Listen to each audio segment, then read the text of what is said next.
Hey guys, remember to like the video and hit subscribe. Can I ask, do you know any tariffs that are already set by EU for US products? For example, Lithuania has 21% for everything from the US. That's a lie. All of the numbers that they listed for reciprocal tariffs, those numbers are a lie. Those are not what tariffs are listed as. They just calculated it based off of our trade deficit. Those tariffs, every single thing on that chart is a lie. Don't ever believe anybody that says that. Still regard that as very unlikely. There's certainly plenty more moves, more throws of the dice before that happens. All right, John, we got to leave it there. Always a pleasure. Stuff. Can't wait to read your piece later on today. John authors, Bloomberg. The tiny island of St. Pierre et Miquelon got a 99% tariff because somebody bought 3.4 million worth of goods in July of 2024. Most likely crustaceans. The 5.8 thousand inhabitants only bought 100,000 worth of US goods in 2024. Oh no. Somebody fucked them over. These island people, the highest tariffs in the world at a rate of 99%. Some dude here fucked it up for everybody. Oh no, they didn't even fuck it up. Just some guy in the US just bought some shit from them and fucked them up. Holy shit. At the sum total of all of the numbers on the chart that the president brought out in the Rose Garden earlier, the United States is about to have the highest tariff rates in the world. I sat down with the Treasury Secretary Scott Bessent about all of that and more at the White House earlier. And Secretary Bessent, thank you so much for being here. This is obviously... What is the right's defense of this? Nobody talks to anybody in the right anymore. There's no challenges anywhere, right? I talked about this like a year ago with Trump and Hassan. The goal is if you just never go to challenging environments, there is no defense because you don't have to defend it. You just ignore it. You just don't talk about it. You just talk about other things. Like some trans woman got kicked out of school today. We won. Or MS-13 or Tren de Aragua or whatever new combination of Spanish words the administration decides to attribute to some foreign invader. And Secretary Bessent, thank you so much for being here. This is obviously all right, CNN, let's get a challenging interview. Let's go. Massive announcement that the president just made. I know there were a lot of options being considered behind the scenes, different pathways. How did the president come to this decision? Well, look, the president's had a vision for a long time. He's been talking about tariffs. He implemented China tariffs in his first term. Okay. So he has been thinking about this for a long time. And with the reciprocal tariffs, there are a group of factors. One, excuse me, what's the other country's tariffs? As important, or sometimes more importantly, what are the non-tariff barriers? Is there currency manipulation? Did you see the Neuralink upload? Tariff and non-tariff barriers are how the reciprocal... See how the Neuralink upload, how everybody got the same talking points, even though they don't make any sense? This is how you know it's a propaganda line as well, by the way. You know it's a propaganda line, and it's been like this for at least a year, because it's not like they're all inventing bullshit explanations for why people are doing things. They all have the same bullshit explanation. They all have the exact same bullshit explanation. And is there unfair subsidy to labor or finance cost? Yeah, and when you look at this on the reciprocal tariffs themselves, how did you come up with the calculation essentially in terms of what this looks like for each country? Because obviously we're looking at the numbers here. There are different ones. How did, and I can see some of the countries disputing some of these reciprocal tariffs, saying that's not actually what we charge. What would your response to that be? Well, I can tell you USTR has the volumes of data, and they've been doing it a long time. So, and all this will probably be challenged in court. And I think that USTR in Trump's first administration won over 4,000 lawsuits. So I think the data is very robust. So you expect that if there are any legal challenges that... Hold on. Just to be clear, individual families can literally be self-sufficient. We just generally prefer today's standard of living instead of all being subsistence farmers. Well, this I just saw Ryan Grimm's tweet. We can be self-sufficient. It just sucks. Hunter-gatherer tribes were self-sufficient. Like, you don't need a woman to come. You just your pleasure can be self-sufficient. I don't know why people assume self-sufficient is better than cooperation. We're a social creature. The administration would be successful on that front. I think the data is very robust, and it's going to be difficult to challenge. And as we're looking at this, you know, on China, for example, some of the nations, there's a baseline 10% tariff, and there's a reciprocal tariff. China has this 34% tariff. There were already 20% tariffs in place on China. So is that... So why are we doing more? How are you calculating this one? Well, you know, 34% on top of that, meaning it's a 54% reciprocal tariff on China? I believe it is. Yeah, sure. Okay, and so when you look at that on the reciprocal tariffs, as these are going to an effect, I imagine some of these countries are going to call and try to negotiate this. Is that an option for these countries over the next few days, or what is the White House's mindset on that? Well, I think the mindset is let's just see where we are, and then please, journalists, you guys literally might be our last bastions of defense, okay? Like, you might be the only thing standing between us and oblivion, okay? Can you please do your job? Or if not, then just like get formal jobs in the White House and just like get paid for being a press secretary or White House secretary, okay? You're not gonna ask real questions. Then just, I don't know, then just don't do whatever you're doing. Then don't pretend that you're a journalist, okay? This is not a starting point. This can't be a starting point, okay? This can't be a starting point, all right? If I have a disagreement, okay, with my girlfriend over how to do chores in the house, somebody coming into my apartment, seeing me streaming, and seeing her on the couch crying, okay, with her face all fucked up, and then coming in and saying, what happened? And me saying, negotiations on chores started 10 minutes ago, but we're figuring it out. That's not acceptable. That's not, everything can't be a starting point. and we'll see how President Trump feels about all this. Okay, so it's essentially up to President Trump if he's in the mood to negotiate with some of these countries. Well, I mean, it's not the mood. It is. Hold on, let me use the restroom 1 second. My hair is telling me to cut it. Fuck. It's the how are we seeing things? I think the real thing is going to be, and that he's going to gauge the tariff level by, it won't be necessarily the calls from the leaders, it's going to be the calls from industry saying, okay, how can we get these off? And he's going to say, you can get it off, bring your factory to the U.S. Yeah, and obviously with the... That means, so there is no freedom then. The tariffs are forever, right? When you say the way that you fix this is to manufacture here, so then what? We're never trading with other countries again, or? The cars, all foreign-made cars, imports, are getting a 25% tariff starting at midnight. If half the cars coming into the United States are foreign-made, that's hard to turn around overnight, as you know. So what would you say to people in the auto industry who are worried about that timeline and how quickly that could shift? Buy American. And what about American-made cars and produced cars that are being made using foreign-made parts? Well, I believe the USMCA is exempt. Yeah, those that are compliant with this. Obviously, Yes. Canada and Mexico are not on here. A lot of these are our closest allies. South Korea, Japan. We're our closest allies. When you look at those countries and the tariffs that they're being charged, if they're calling, what would you say to those nations who may have concerns about how to lower these numbers? Well, I would say they've been doing it to us for a long time. Oh, that's the line. That's the line. Remember, they can justify anything by inventing history. This is how everything works, right? It's why when I argue the trans stuff and people want to say male and female, objective moral truth. What is the objective truth, right? People want to argue on grounds like history or scientific fact because they can use that to justify post hoc anything they want. So if they can invent the history that people have already done anything to us, then we can invent the present where we can do anything to them. And if they don't like tariffs, then why do they have them? Also, I'm so sorry. I don't know why I'm analyzing this as a reasonable person. Keep in mind how contrary everything their plans are for, right? So you said that you wanted to replace the income tax with tariffs. That's why we're making the external revenue service, right? But if you're telling everybody that they need to buy American and they need to move all of their manufacturing onshore, doesn't that mean that we would make no income from tariffs, right? Wouldn't we just make all of our stuff domestically? So is your goal to eliminate all taxation, period? So how much of the government are you planning on shutting down? And if they don't like tariffs, then why do they have them? And should we view these as permanent?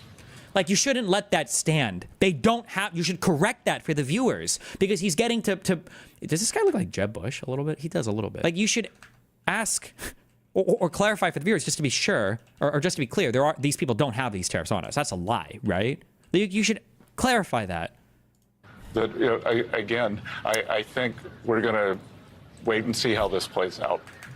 And if countries... You're not waiting and seeing how it plays out. You've already taken first blood. You've already committed a massive action. You're not waiting for anything. What are you talking about? The time for waiting is past. You already done a thing. retaliate, which some have said that they would. Some have said they wanted to wait and see. What is the White House's response going to be to those countries? Well, Caitlin, one of the messages that I'd like to get out tonight is everybody sit back, take a deep breath. Don't immediately retaliate. Let's see where this goes, because... No, that's what you say when you're negotiating, okay? When you're negotiating, dipshit, you tell people, okay, let's figure this out. What are we going to do? How are we going to figure? You don't take a massive action and then tell other people to chill out. If you retaliate, that's how we get escalation. No, you've already... Also, I'm sorry. It's so much. Why couldn't we act like this towards Russia? You're telling me that we were so afraid of the saber. I'm going to nuke you for Ukraine. Bullshit. We were so afraid of Putin starting nuclear war, starting World War III, but we're not afraid of economic World War III? Like, we're cool doing this and saying, well, let's see how everybody responds. But with Russia, we're too afraid to even ship them to share intelligence or ship weapons to Ukraine? Okay, I'm sorry. Okay, And then it becomes a full-fledged trade war, in your view? Not a trade war, depends on the country. But remember that the history... Also, I'm sorry, that comment in YouTube chat, I'm sorry. You're 100% correct. Where did it go? It's so nice to see people with less than 15 years left in their clock deciding they want to go to the history books. Somebody needs to get the Shinigami eyes from Death Note and look at everybody's head. And if you have less than 10 years to live, get the out, because you can't ruin it for the rest of us that have to live on this planet for the next 50, 60, 70, 80, 90 years, okay? When you've only got 5 to 10 years left, okay? That's bullshit. You. Of trade is we are the deficit. Why doesn't anyone ask why the president has the power to put tariffs on the whole world? Does the U.S. have an emergency with every country? Yes. Yes, we do. Yes. You didn't see that? Trump declared a national emergency against the whole world. Large and persistent annual U.S. goods trade deficits constitute an unusual and extraordinary threat to the national security and economy of the U.S. That threat has its source, in whole or a substantial part outside the U.S., in the domestic economic policies of key trading partners and structural imbalances in the global trading system. I hereby declare a national emergency with respect to this threat. So yes, it is a national emergency with everybody because of LOL reasons.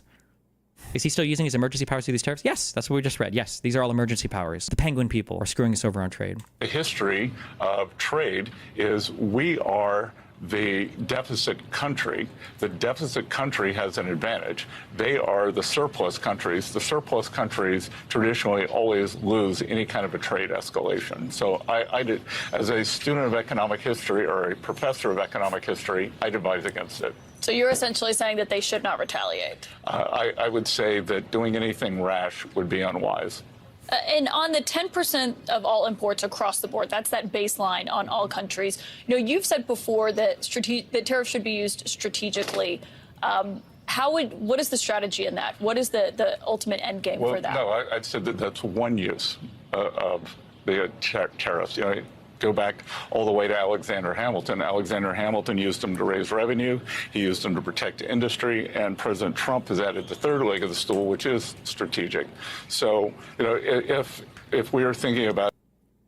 When your economic policy is coming from the 18th century, it's time to rope, okay? Why the fuck would you give a fuck about what anybody thought about global trade when we were eating mercury to cure headaches? A 10% global tariff, and let's assume that we import about $3 trillion a year.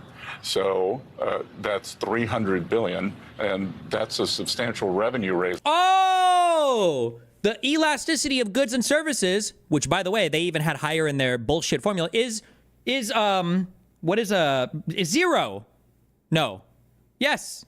Right? So if we have 3 trillion of imports, that means that if we put 10% tax on it, we'll buy every single thing exactly the same. We'll still import $3 trillion worth of stuff. Every single thing that we import is maximally inelastic, and we'll buy the exact same shit and make $300 billion. I'm so glad, because I'm a retard, okay? I admit, I don't have a formal, I'm a music school dropout, okay? I would have assumed, okay, because I'm a retard, remember, I would have thought that there would have been some pricing elasticity, meaning that when a thing costs more, people buy less. All right.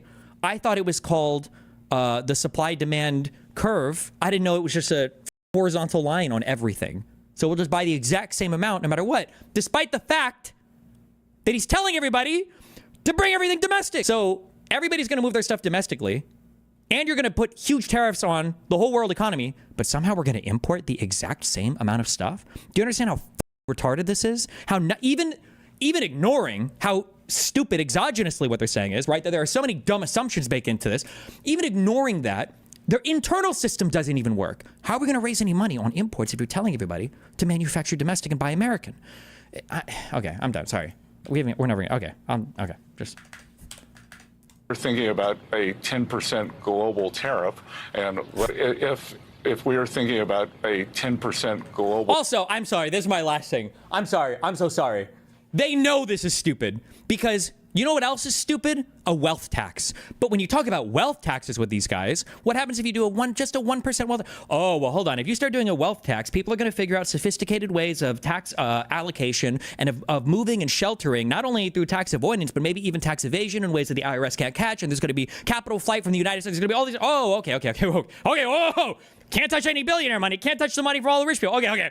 Ooh, okay, got it. Wealth tax. Okay, we won't do that. I'm so sorry. You're right, because that would cause a whole bunch of external negative effects on the market. But an aggregate 25% import tax on every single good around the world, people probably behave more or less the exact same. Oh, okay. Gotcha. Oh, cool. Everybody will do the exact same shit. Cool. Okay. Makes sense. Tariff, and let's assume that we import about $3 trillion a year. So that's 300 billion, and that's a substantial revenue raiser that could then be used for working Americans on no tax on tips, no tax on Social Security, no tax on overtime, and for those buying autos, they can reduce their. Wait, are we getting rid? How much money is the federal government going to lose if we got rid of tax on Social Security? Oh my God! I just had a brain blast. No tax on tips. Who works for tips? Probably younger people. No tax on Social Security, older people, and no tax on overtime, all the people. The goal is maximum employment of the economy. We're going to be working everybody from age 14 to 84. Everybody's going to be working. That's where we're going to find all the new workers. And they're all going to be working 60 hours a week for their untaxed overtime. Oh, I finally understand. Oh, this is a 23rd century economy that we're moving into. I gotcha. All right, there we go. Thank God. I got it. I understand, their fam. bills because interest on American-made cars will be tax deductible. So this is really a working. Oh, the interest that you pay on your loan for your tax. Oh my God. Hold on. Let's look at the savings. Did they actually pass that? Let's look at the savings, fam. Car loan calculator. Also, remember, you have to itemize your taxes, and the Trump standard deduction doubled. So if you itemize your taxes, you have to exceed, what is a standard deduction now? Like doubling to 20,000 some dollars? What is current U.S. standard deduction for a single person is about $15,000, okay? So if you itemize, you need to find more than $15,000 of tax deductions in order to even take this credit, I believe, okay? So, okay, car loan calculator. Hold on, just real quick. I'm so sorry. I'm so excited. I just want to see how much money I'm going to be saving, okay? Let's say that I take out an auto loan for $20,000. Oh my God, I'm sorry, even more genius. $30,000. Cars might be more expensive, but that's fine because we get to deduct the interest on our loan, okay? We'll do a good 60-month loan, okay? 5% interest. Although if interest rates come down, maybe 3.5% interest, okay? We'll say a $5,000 down payment for my Doge reimbursement check, all right? California? Yeah, right. I want to be in a good state like Indiana. Sales tax? Whatever this is. Okay, calculate. Total loan interest is $2,287 over 5 years. Now, it's front-loaded a little bit, but that means I get to have a tax deduction of $500 a year. If my effective tax rate, making 40 or 50 grand, is, I don't know, 15, 20%, I'm saving like, what would that be? Maybe $50 to $100 a year in taxes? Thank you, Trump. Thank God. Thank God. Thank you, Trump. Thank you, God Emperor. Yes. Thank you. Okay, sorry. I just want to get hyped over that. working class, the tariff and tax plan. And if the point of this ultimately is to get people to buy more U.S.-made products, but you are counting on that revenue, as we've seen some of your colleagues like Peter Navarro arguing how much money this could bring into the United States. In the end, wouldn't that theoretically dwindle over time if people are buying more U.S. and there's less money coming in? Oh my God, she actually asked a real question. Oh, true. Sorry. Okay. Oh man, how does he do this one? How does he answer? Okay, do we get the programming? Do we have the programming for the response here? Products, but you are counting on that revenue, as we've seen some Tariff and tax plan. And if the point of this ultimately is to get people to buy more U.S.-made products, but you are counting on that revenue, as we've seen some of your colleagues like Peter Navarro arguing how much money this could bring into the United States.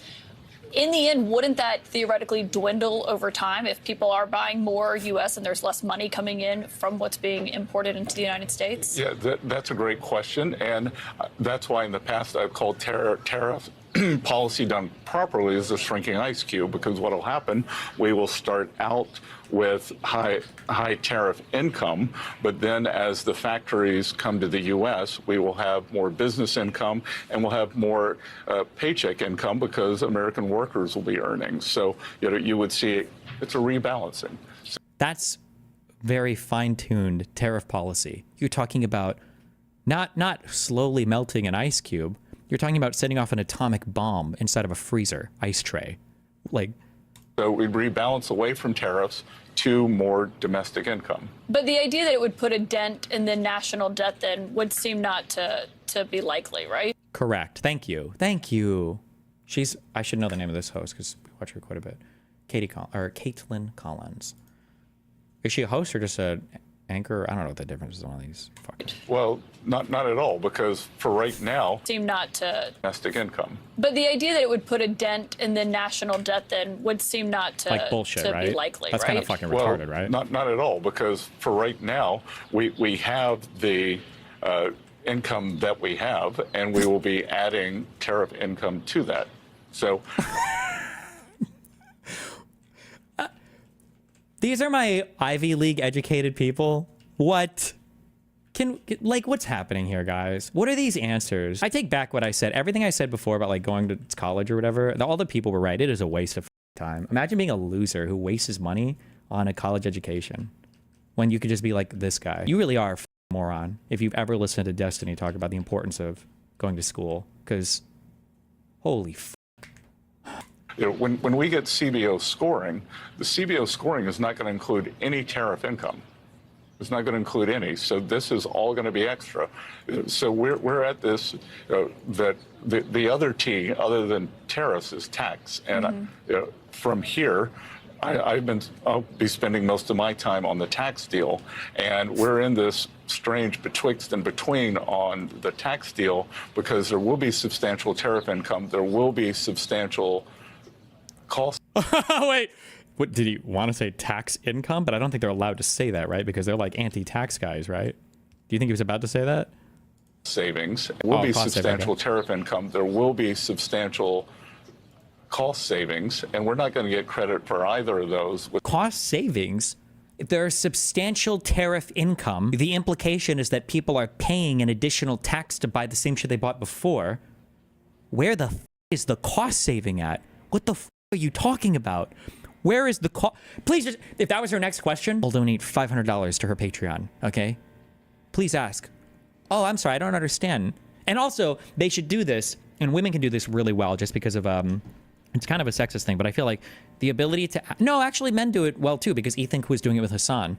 Asking kind of like an oblivious sounding question that's actually a really difficult question to answer, I feel like it's a really good, I call it the drunken master debate tactic, okay? Asking like, oh, where is the cost savings going to come from? Because I thought that you just said we were going to pay more in tariffs. With CBO scoring. Well, and obviously that's why you've been having a lot of conversations with Republican lawmakers. But before I get to that in a moment, we're seeing international markets start to respond to the president's announcements. Obviously, the markets in the United States are already closed. What do you expect the stock market to look like when it opens tomorrow in reaction to this? I don't know. I don't know. Really? You can't even guess? You're our Treasury Secretary? You can't even guess? This was yesterday? Well, Hold on, have the markets all completely rebounded yet? Don't worry, guys, they'll come back. It's 4%. Like, come on, you don't even notice it. I don't know where it's going to trade open tomorrow. I don't know where it's going to close tomorrow. And, I think what's going to be important are the underlying economic fundamentals, because at the end of the day, Warren Buffett says in the short. Why the would you ever cite Warren Buffett? You think he's on board with how you're running things?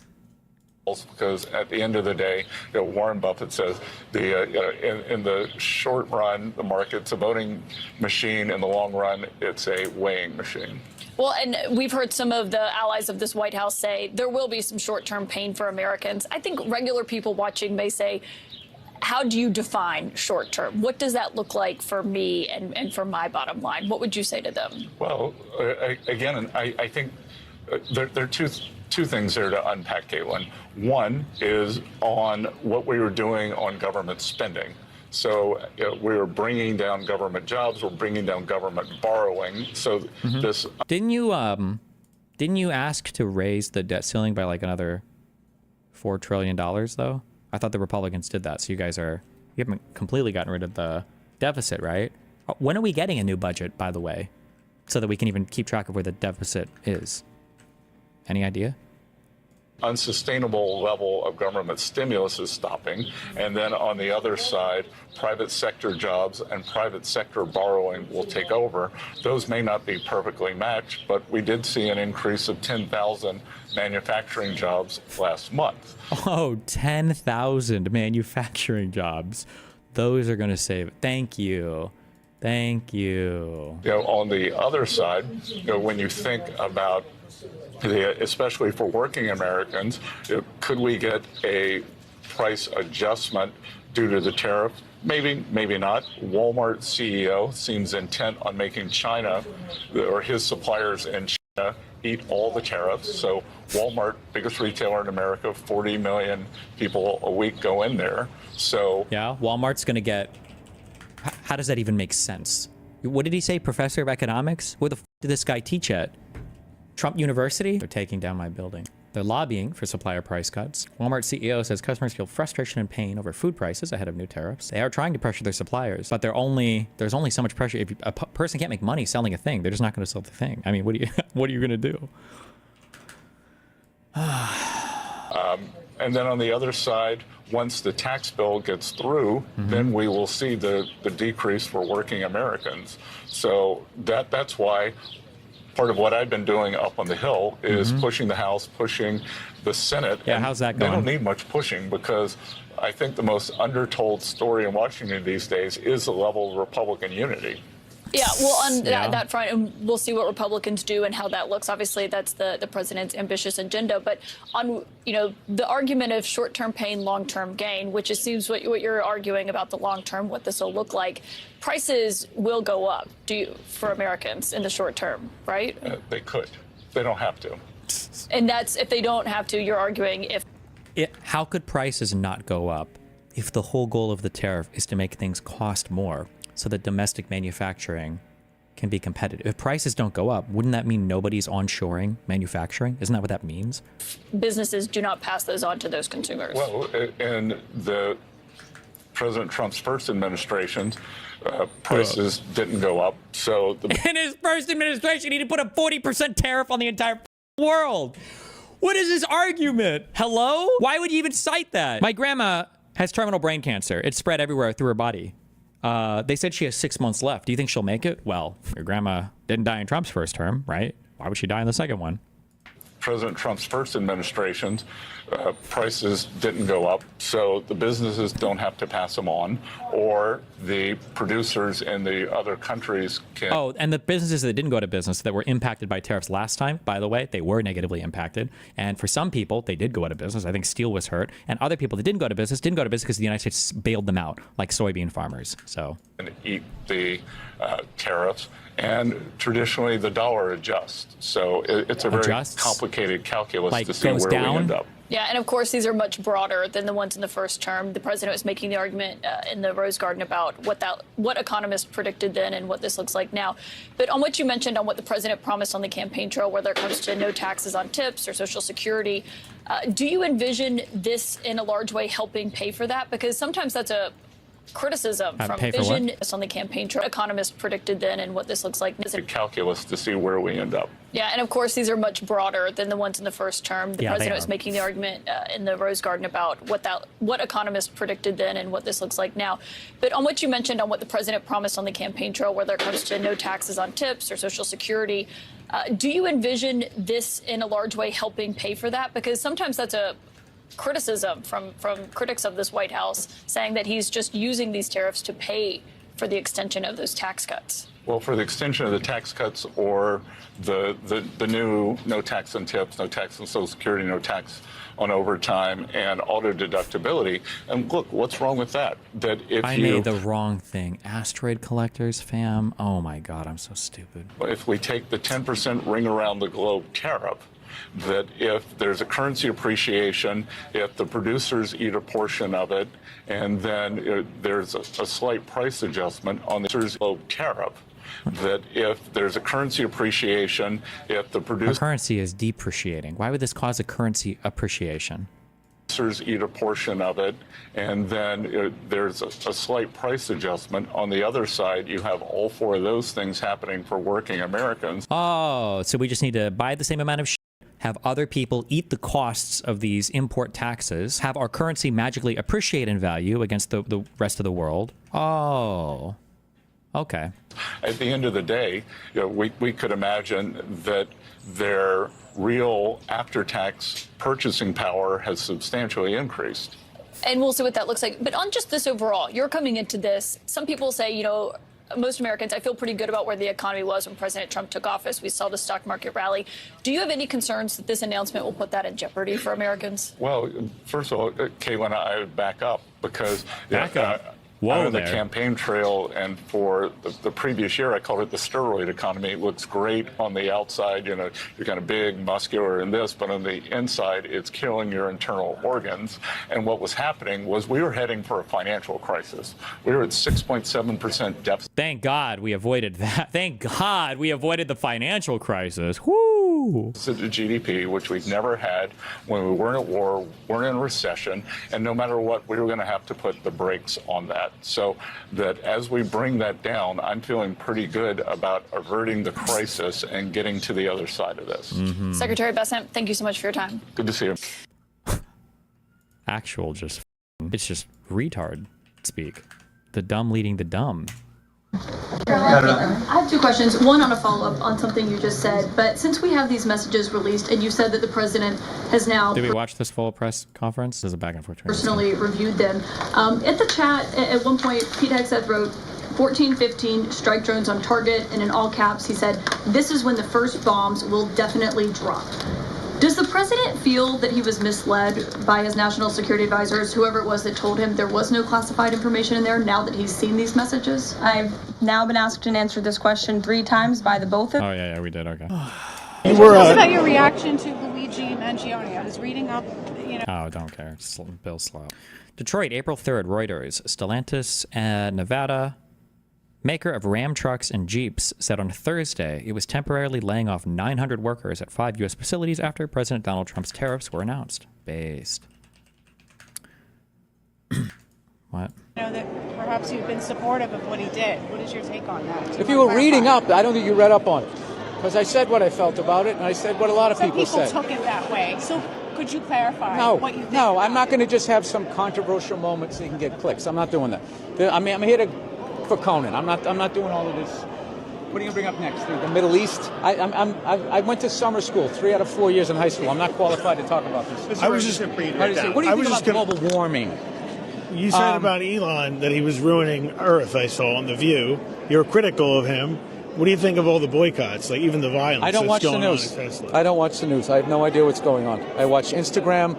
I watch people wipe out on motorcycles. I watch lions and hyenas fight each other. This is the things that I do. And I don't think you should be asking a comedian. You're a journalist. Comedians are on top of current events. No. That's weak. That's you guys passing the buck. You guys need to have balls again, which you don't. You guys always goes, should we be thinking this? Duh. You guys present stuff like that. You guys used to have balls. You need to get your balls back. And it's not my job. I am a dancing clown. Okay. I mean, he did offer up his opinion on things first. So, I mean, I don't know why he'd be surprised that people are asking him about it. But oh, these are timestamp. I thought this was a new video. I don't want to beat up on this guy because he's not unique here, but. If you make protectionism blanket, which is what he's saying, so I get why people are triggered by that. But if you read that as him trying to fire a shot across the bow, because if he actually does that, he's a moron, just to be nice and cut and dry. But if that is him trying to signal to other people to knock them off balance, which I have every reason to believe he does, that he is full kayfabe, that he is perfectly willing to walk into a room and act just a little bit crazy. I mean, he's talked openly about it. He does that to unbalanced people because they don't know which part of what he's saying is crazy. A tariff across the board on everything is a fool's errand from where I'm sitting. But a selective tariff to protect certain industries, I think does make potential sense. Now, I'd have to dig way more in all of that. And to I call it the tariff apocalypse because it happened. Reciprocal tariffs, the automotive industry tariffs. Destiny, check out Macro and Money, Soft Defense of Trump's tariffs. He goes more in-depth into the Trump tariffs in an attempt to make sense of them more than anybody else. Sounds to me like that's just a Trump dick suck, but maybe I'll check it out. What's it called? Macro and Money? Macro and Money. What is this, like a YouTube channel or podcast or this? Welcome. I always say tariffs is the steel and aluminum import tariffs, the Venezuelan oil secondary tariffs. We'll get to that. Yeah, it's a whole different thing. Secondary tariffs, a whole different thing. Our trade relations with Canada and Mexico, those tariffs. Today is the day that a lot of those tariffs are going into effect. We already see some fear and insecurity around the stock market. The consumer price index is moving. Consumers have less confidence in the American economy. I understand on paper, long term, this is supposed to be better, but it hurts right now. How do we move through this tariff apocalypse? What do you think happens in the short term? And what can people do to kind of either brace for it or just kind of have to eat their medicine and just kind of wait it to work? In the short term, it creates chaos. America's in a very precarious position because even I, as a lifetime American citizen, born and bred here, as a businessman, I look at this and go, I don't know for how long this is going to be true. And when you build your government based on executive orders, then the next president's going to come in and they're going to write a whole bunch of executive orders that undo all the executive orders from the president before. Trump did that day one, 100%. Yeah. And so it's like, if I'm not mistaken, over the last 3 presidencies, it's been like orders of magnitude more EOs. And so we're just in this period where it's like, we're going to do everything by decree. And that creates the unknown. So I don't know, as a capital allocator, I'm like, do I move as if these tariffs are for real? Like when people talk about the 2.02 trillion, Trump is now saying that is far more than that, of these companies that are like, okay, we're going to invest massively in America. We're going to be moving our chip manufacturing here, our car manufacturing here, et cetera, et cetera. Will that actually play out? And I'll plant a flag on this one. I'll be very curious to see if I end up being right. My gut instinct is these guys are buying themselves time to midterms. They will spend the least amount of money possible to find out if Trump is going to pull this off. And if they do, then they'll fast track the rest. And it's like, okay, cool. We expect him to be in power, the Republican Party to be in power for another 4 years. And so now you're talking about a 6-year ride. Yeah, we're going to have to make investments. You'll never survive public scrutiny as a public company. If you're like, no, trust me, they're going to go out of power in 6 years. No way. At that point, they will say, okay, cool. I at least see this runway.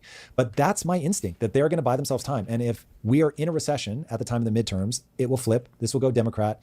Trump will become lame duck and Republicans will lose power and Democrats will step back in and just obliterate with EOs everything that Trump has done. And so that's just how this pendulum swings. That makes me paranoid.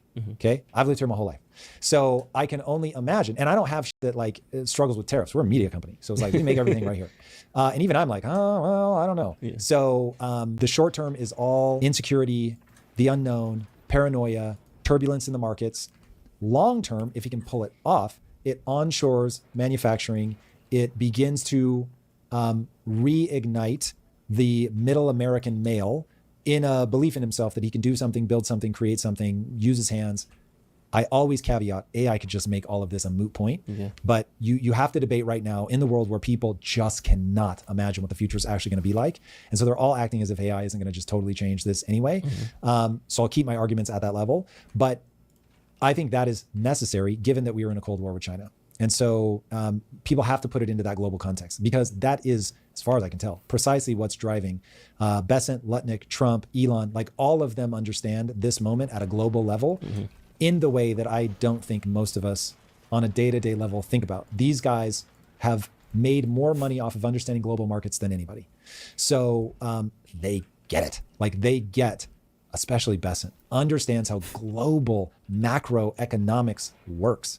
And so given that, I think they're all racing to try to pull this off, to understand what a Cold War with China is going to look like, to understand how much of our modern life is controlled through Taiwan, that Taiwan is the number one target of China, that China controls like 85% of our manufacturing. It means insane. Crazy number. Americans make software. Chinese make things.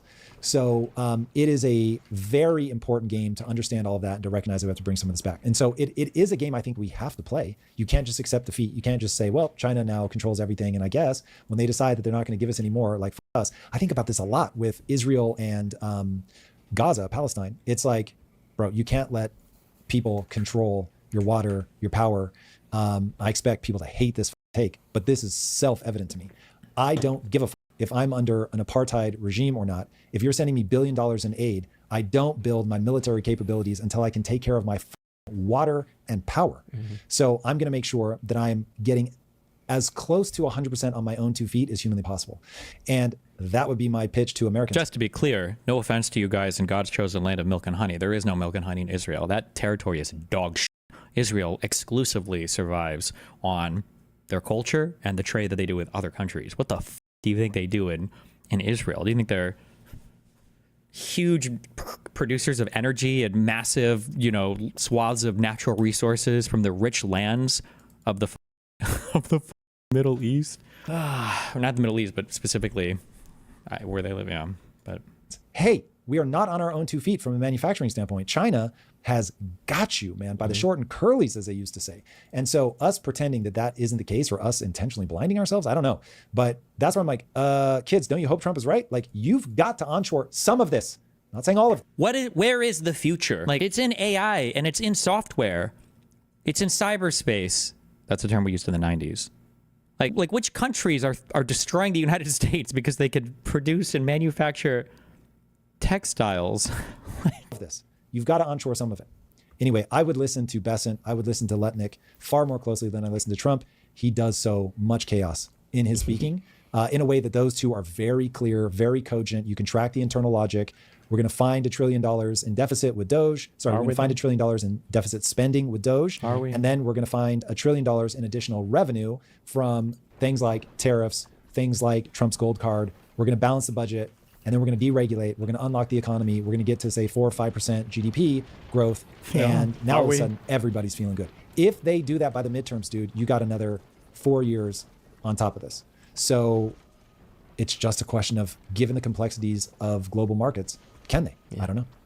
And then drilling down into the Venezuelan secondary tariffs. So reciprocal tariffs, they have 200 tariffs on American avocado. So we put 200 tariffs on Indian. 200%. 200% on there. So that's the reciprocal. But secondary is something different that you broke down. So I want you to break that down too for those of mine. And that's specifically to countries importing Venezuelan oil. Yep. So a secondary tariff is where the economic warfare machine that is the U.S. Treasury Department, which Besant even said, when asked, like, what was the thing you find most surprising about your job? And he said, how much of my time is spent on national security? Meaning I'm going to go to countries and be like, you imported Venezuelan oil. Nope. Now there's a tariff across whatever on your country. And so this is how you break the back of an economy and this is the thing that we haven't done with Russia. To me, Venezuelan oil is whatever. This really plays out in, can we put secondary tariffs on anybody that does business with Russian oil? And you're starting to hear Trump now make noises about it. This is the drum that I've been banging. I will remind myself not to over-index on how much I care about being right. I need to find the right answer. It's the only thing that matters. I'm going to be wrong a lot. But this was one of those things where I was like, this is almost certainly the play. Trump is not a stooge for Putin. And he's going to put in his back pocket that if Putin doesn't play ball, because to look like a hero, Trump has to end that war. Because he said, I'll end it on day one. Everybody knew that wasn't true. Yeah, well, okay. I mean, he said he would end it even before he came to office, but okay. But nonetheless, like, you called your shot, bro. And so, I got to get this one done. So I think he knows that. And if Putin ends up being the one that's trying to stall, trying to drag this on, that's going to be obvious for everybody paying any kind of attention. And so Trump has said, I'm going to use secondary tariffs on the Russian oil and gas economy, because the reason that they've been able to continue to thrive and run this war is all the sanctions that everybody put on them was on everything except their largest industry by a country mile, which is oil and gas. And the reason they couldn't do that is that will spike gas prices in Europe and elsewhere. So you're going to get all this pressure from your allies who are like, hey, we get the moral thing here, but I also can't have grandma freezing to death in the middle of the winter because we want to punish Putin. My populace is not going to go for that. So why? Why not? Don't we support Israel doing it to the Gazans? Right? What isn't Netanyahu talking about? Cut all their shit off. See if they starve. Make Hamas do shit. Right? If we can do it to people in Gaza, why can't we do it to the Russians? So this is where it's like, okay, understand not him, but Trump. Potency of a secondary tariff if you can pull it off. So I think what Trump is betting on is that we can up our production here in the U.S. Of oil and natural gas, and then we can export it to make up that demand. So we would effectively be taking market share from Russia. And awesome for us, man. Mm-hmm. Awesome for us. Devastating for Russia if we can pull it off. So yeah, my hunch is that that's the algorithm that Trump is running. And he's saying something to Putin like, you have two choices. Choice number one, end the war. Choice number two, I'm going to take your market share and sell our oil and natural gas. Now, there's a huge base assumption in there that we can meet that demand at a price that would be of roughly equal value to Europe. And I have not looked closely enough at it to know if that's true. That breakdown rides in the back of that assumption. But his behavior doesn't make sense. Like, there's just so many things I wish I could do. I want to go on to a place like these. I want to go to a podcast like this, places like this, and I'll be like, trans kids and wokeness. And you're like, yeah, this is horrible. No, it's not horrible. It's an amazing start for negotiations. It's like, negotiations for what? Well, you agree trans people are probably real, and we should have trans carve-outs for adults. Well, think about it. If your starting position is my 4-year-old can be trans, suddenly an 18-year-old being trans doesn't seem that extreme anymore, right? Isn't that a good starting position? You negotiate down in age as much as possible, and then you get up to the, what your actual position is. Like, okay. That's what Trump does, right? Okay, maybe. We have some of the best female athletes in the world, right? Yeah. Wouldn't having the occasional low T male or trans female competing with them, wouldn't that boost their ability to compete? Like, imagine how easy it would be in the Olympics if our female athletes also had to train against trans female athletes. I think that this sort of trans athlete policy, in a way, strengthens our own homegrown female athletes in a way that other countries aren't able to, because they don't have the same access to trans women that our female athletes do. Isn't that a good thing? Like, just make like the most retarded arguments ever, but like have like a line of logic behind it. Be like, I'm going to mind read that, because we can never mind read Trump when it comes to bad things, right? When Trump said the election was stolen, you need to fight like hell or you're going to lose your country. We're going to go to Congress and we're going to give them the power they need to do the right thing. And then he sends everybody to the Capitol, and then they riot and break in and delay it. Then we say, well, we can't mind read Trump. We don't know what he did. Okay, explain the tariffs again. So for the tariffs, what he's trying to do is he's trying to do primary tariffs and then secondary tariffs in the hope that he stops the war in Ukraine, because it'll cause Russia, who previously was able to trade energy, and Trump is aware that a substantial part of their economy and the ability to sustain their war comes from the energy production there. I don't know why he has to tariff the entire world. Oh, because it's kind of like secondary, tertiary. And it's like, bro, you think Trump even knows what secondary tariffs are, or what tertiary even means, or what any, like, what the when have you ever heard Trump talk about this ever? Minus that.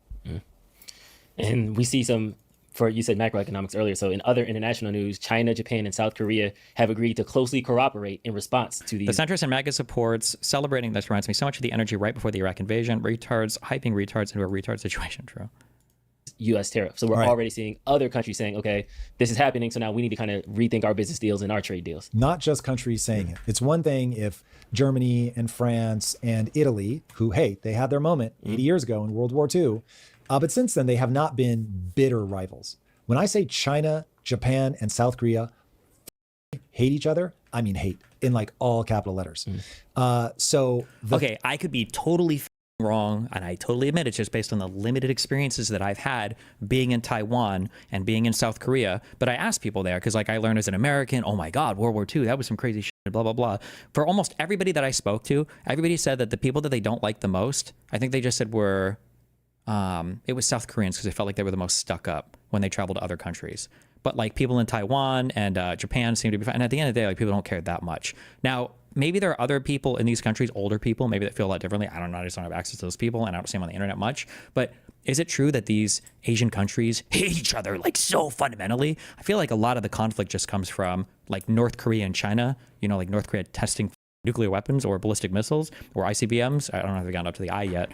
But that's where a lot of this comes from. But I don't know, like, does Japan hate South Korea or Or do the people of China hate the people of Japan or South Korea as much? I don't know. Maybe they do, and I just don't see that as much. But seeing the three of them, in fact, there's a reason that they did the photo op where they're doing like the cross-armed handshake thing, like where you each wrap arms as you cheers and drink from your glass. Yeah. So that is, I have to believe, even from their own lens, they view that as this is historic, because the amount of animosity, man, cannot be overstated. Like this is like if 30 years from now. Also, let's say that everything he's saying is true then. If they truly do have this level of animosity against each other, they hate each other so much, and they're coming together to, for the first time in half a decade or whatever, have talks about trade, what does that mean about what we're doing?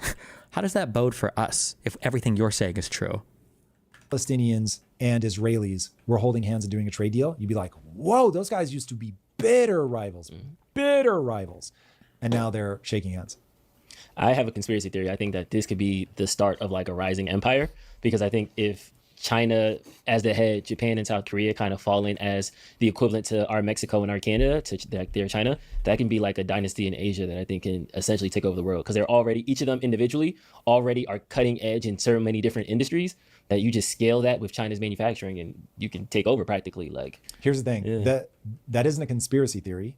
That is I don't know if China's system of governance and everything and the way their economy works, I don't know if it would allow them to work with, like, I don't know how the integration would work. I truly have no idea. I don't know. Like, I don't think they do. I have no idea if that would be possible or not. Exactly, geopolitics. So geopolitics is who's got the baddest military on planet Earth? Usually the Navy. Whoever's got the best Navy wins. And so everybody's always asking themselves two questions. Who can beat me militarily? And who has trade that I can do with that would make me more prosperous as a nation? And for the last 70-ish years, it's been Pax Americana. And America's had the best Navy. We've patrolled the seas. We have kept the international order on land. And we were also the biggest economy. So everybody would ask those two questions, and then would come up, America, America, America. And then globalism happens. And this is why you'll forever get this expand and contract, expand and contract. You expand through globalism, you contract through protectionism. And the reason that, AKA populism, the reason that happens is as you go globalist, you make your quote unquote enemies strong. And for better or worse, when humans get strong and they detect any weakness in somebody else, which almost always comes after you have a big empire, then they go, hey, wait a second, why am I doing what you want me to do? I'm going to start doing what I want to do. I'm going to start doing trade alliances with Japan and South Korea, and I don't care about you. I don't care what the US thinks about this. And the Japanese and South Koreans start going, America's being a little dodgy right now. I don't know, like they swing wildly from one administration to the next. I don't feel confident that I know who they are, what they're going to be like in 4 more years. And so China might be authoritarian, and maybe I don't love that, but at least they're consistent. I think that I look into the future, I see Xi Jinping as far as the eye can see. What do we have, 20 years, 30 years left with Xi Jinping? Hey, that's the kind of future I can see, I can predict. I love that. And just like Americans knew that Mao starved his own people to death, that he made Darth Vader look like the nicest guy ever. He made the Emperor look like a good dude. So we were still more than happy to go sell shit to them. So this is what happens. You go, I can get cheap shit from them. I can sell them things. This is going to be amazing. And it's what sets up Thucydides' trap. And so we might need to do like a video on Thucydides' trap or something at some point, because that's one of those that sounds so fancy and people don't know what that means. It just means for all my UFC fans, you've got a champion. He's been dominant forever, but he gets towards retirement age. He just can't accept that the young bucks are coming for him. For a while, he's going to dodge him. Going to be like, he's not my class. He's got to fight these other people before he gets to me.